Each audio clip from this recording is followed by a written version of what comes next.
పెళ్ళైనా పండగైనా వేడుక ఏదైనా పట్టుచీరల ప్రత్యేక వేదిక వారాహి సిల్క్స్.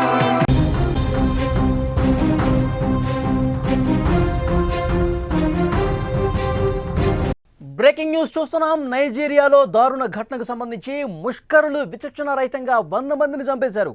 గదుల్లో బంధించి మరీ సజీవ దహనం చేశారు. నైజీరియాలో దారుణ ఘటనకు సంబంధించిన వార్త మనం చూస్తున్నాం.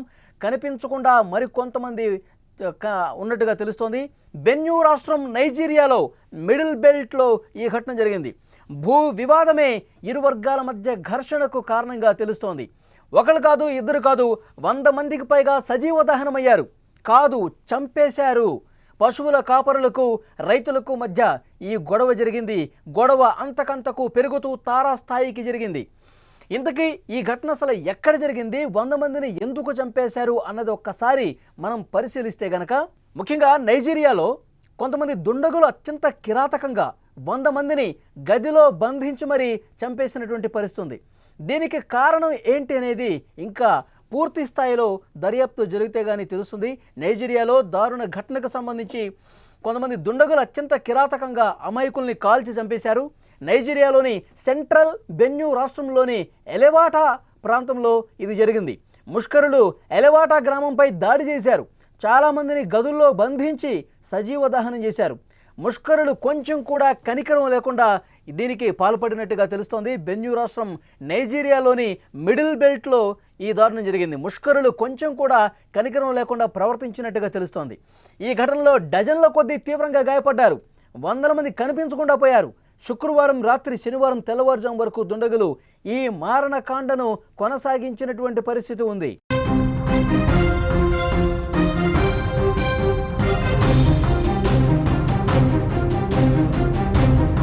ఈ గొడవకు అసలు పూర్తి కారణం పరిశీలిద్దాం. బెన్యూ రాష్ట్రం నైజీరియాలోని మిడిల్ బెల్ట్లో ఉంది. ఇక్కడ ముస్లింలు, క్రైస్తవులు అధిక సంఖ్యలో ఉంటారు.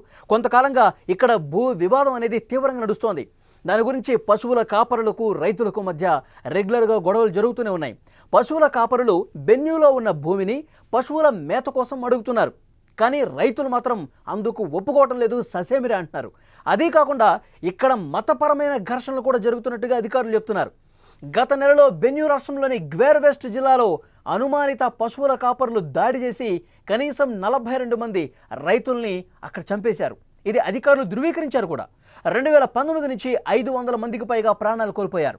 సుమారు 2.2 మిలియన్ల మంది నిరాశ్రయులయ్యారు. ఇటీవలి దాడుల్లో గ్వేర్ వెస్ట్ జిల్లాలో కనీసం 42 మంది ప్రాణాలు కోల్పోయారు. ఆమ్నెస్టీ ఇంటర్నేషనల్ నివేదిక ప్రకారం మే 2023-25 మధ్య అనేక రాష్ట్రాల్లో ముష్కరులు జరిపిన దాడుల్లో కనీసం 10,000 మంది మరణించారు. బెన్యూలో అత్యధికంగా 6,896 మంది చనిపోయారు. ప్రధానంగా ముస్లిం పశువుల కాపరులు, ఎక్కువగా క్రైస్తవ రైతుల మధ్య ఈ ఘర్షణలకు కారణంగా తెలుస్తోంది. పశువుల కాపరులకు రైతులకు మధ్య తీవ్రమైనటువంటి గొడవ కారణంగా, తీవ్ర ఉద్రిక్త పరిస్థితుల కారణంగా ఈ దారుణమైన ఘటన జరిగినట్టుగా తెలుస్తోంది. గదుల్లో బంధించేసి మరీ సజీవ దహనం చేశారు. 100 మందికి పైగా చంపేసినట్టుగా తెలుస్తోంది. ఎంత దారుణమైన ఘటన చూడండి.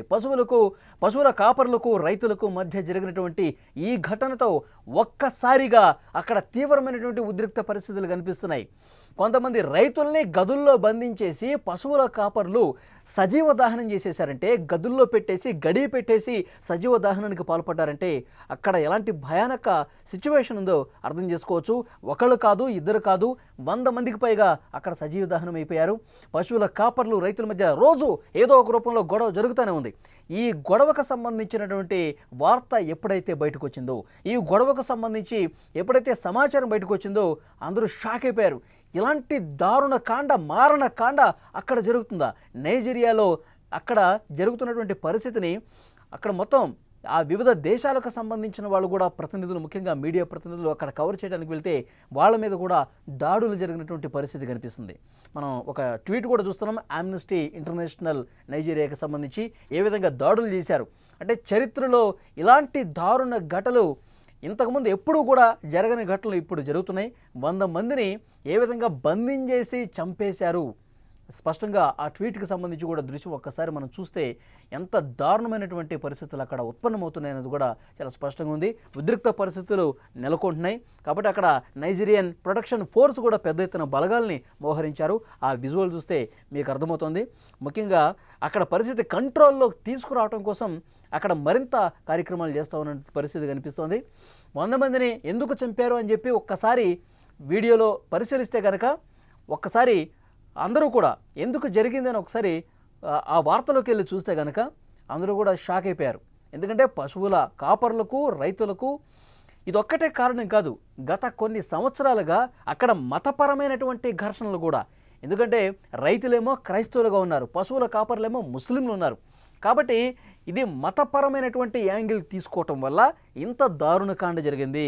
గత కొన్నాళ్ళుగా వాళ్ళ మీద వాళ్ళు ఒకరినొకళ్ళు దాడులు చేసుకున్న పరిస్థితికి ఈ మతం కోణం కూడా అదనంగా యాడ్ అయ్యేసరికి ఇంత ఉద్రిక్త పరిస్థితి కనిపిస్తుంది. ఎందుకంటే ఒక భూ వివాదం అనేది ఇంత పెద్ద రగడకు, ఇంత పెద్ద సజీవ దహనం అయ్యే పరిస్థితి కాదు.